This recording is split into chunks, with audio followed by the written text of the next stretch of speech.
Hello and welcome back, everyone. We are now live on Thorny Bush Private Game Reserve, and we're probably about less than a kilometre from where we saw the dogs on Thursday. We're about to start doing some call-ups with Grant, and we've got some of the incredible men from Thorny Bush who help keep all the animals safe here with us. They're hiding in the background at the moment, but you can see there's the vehicle, and we're hoping that the dogs have moved into this sort of drainage system to the southeast of us here. Now it's quite thick. There haven't been many lions around here, and this pack has had a few run-ins with lions of late. They lost a couple of pups last week to lions, so they could be hiding down here in these thickets to the south, and we're hoping with a bit of a who calling we're going to be able to bring them out and then get Joel and Ben, the vets, down and hopefully we're going to get to be able to collar them. As you know, we're live and working with wildlife. It seldom ever goes perfectly to plan. So we do appreciate you, especially those who are up at 2, 3 in the morning in the US to be with us, to watch this. And as I said, we're going to be doing a lot of these short updates so you can see how difficult this process is while we are looking for them. But you can see it's absolutely magnificent here on Thorny Bush. Beautiful. They've had lots of good rain. The pans are full. The animals are happy. Now we just need to find some happy wild dogs so we can put a collar on them to keep them safe. Hello Kelly, hello Linda, Brenda, Jane, Noel. Nice to have you guys with us for our little update. And you can see Vim, let's go have a look. Vim's doing his magic behind us here, watching. Doesn't he look like an air traffic controller with his fancy headphones? Making sure I don't mess up. Hello Mandy in England, Jumbo Ernie, Melissa. Why are you blushing already? Let's do a quick zoom on Melissa. Let's embarrass her a little bit. Actually, Charles, you come here. You're in trouble. Come here, Charles. Come, Charles. You're in trouble though, Charles.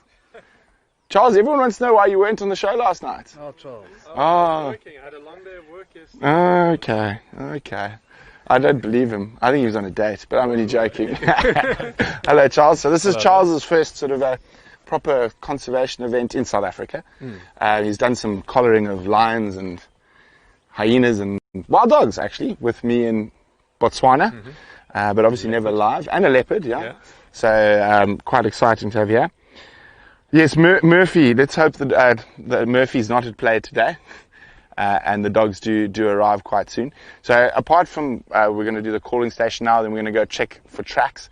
And apart from that, there's a whole network of guides and camps that are keeping a lookout for us in this southern sort of Thorny Bush area. And we're hoping that someone will be able to at least get us some tracks so we can get into the right area. And hopefully with the who calling, it worked really well on Thursday. Those of you who joined us for that, the dogs came out and joined us within 10 or 15 minutes of calling. Can we check with Grant when we're going to start calling again? Yeah, we're going to start calling now. We're going to start calling right now. There we go.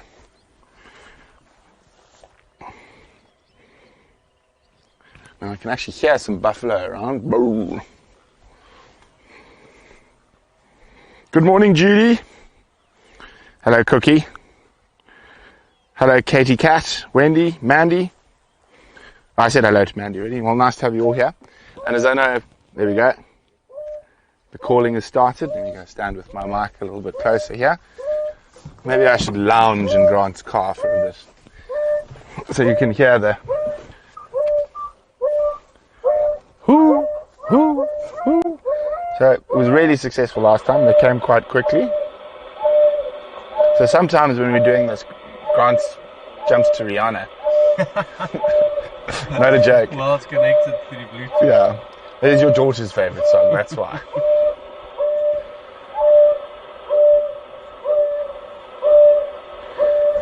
The person in the long pants in the background, Noel, is Nick, who's a conservation student who's interning during his holidays here. Hello, Becky.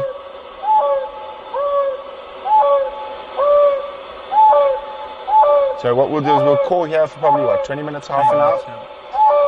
And then, if no luck, we'll start probably moving a bit further to the north. Yep.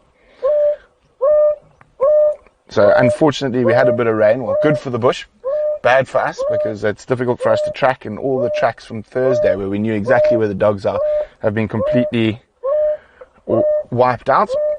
Katie Cat, indeed, very interesting how this work gets done. And a lot of people think it's high energy, high speed all the time, but there's a lot of doing exactly this. Sitting in the car, listening to who calls. And dreaming about it for the next 5 days. And dreaming about who calls for the next 5 days.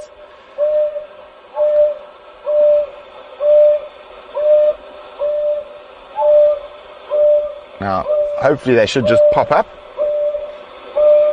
That's it. So we're going to be doing this for about 20 minutes to half an hour.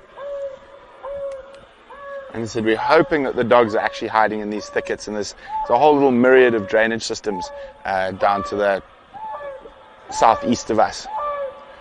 And the dogs were last just to the north of where we are now.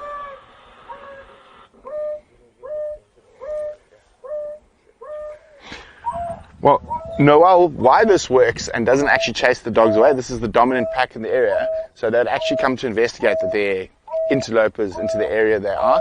The wild dogs do fight when the packs come together, but this is one of the most effective ways when you don't know where they are, but you have a general idea, is to do who calls, and hopefully it does work. Now this pack is very relaxed, obviously being most of their territory falling in Thorny Bush Private Game Reserve. They're used to game drive vehicles, so we're not as worried.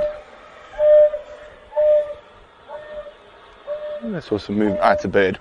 We're not as worried like we were when we were doing the dogs up in the north in the Mopani that were used to being persecuted by humans. You couldn't get close to them. Obviously these wild dogs are used to tourists, used to vehicles. We can get much closer to them. We don't need to use helicopters and nets and whatnot. We're going to be able to dart from the ground if we can find them, of course. And we do appreciate everyone being with us and bearing with us, working with wildlife and live. You never know what's going to happen next. So just stand by, and I think this will, hopefully, we'll be able to find the dogs before it's too late. It's a nice cool day, which is actually really perfect weather for this type of work. So the biggest threat to most animals when you're immobilizing them is heat. So the heat, they can overheat very easily. So a nice cool overcast day like this is actually ideal if we can find them. Otherwise, tomorrow, the next day, the day after that, we'll be out here looking for them. Hello, Indigo Girl.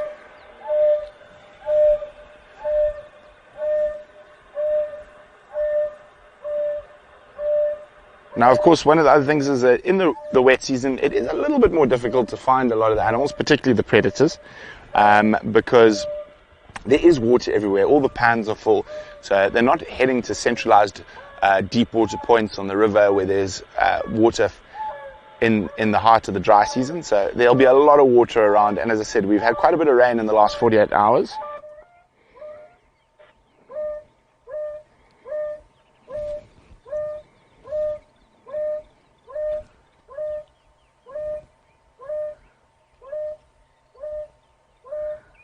I do love that call.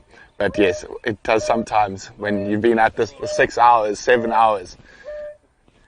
You start hearing it even when it's not there. Woo, woo, woo, woo.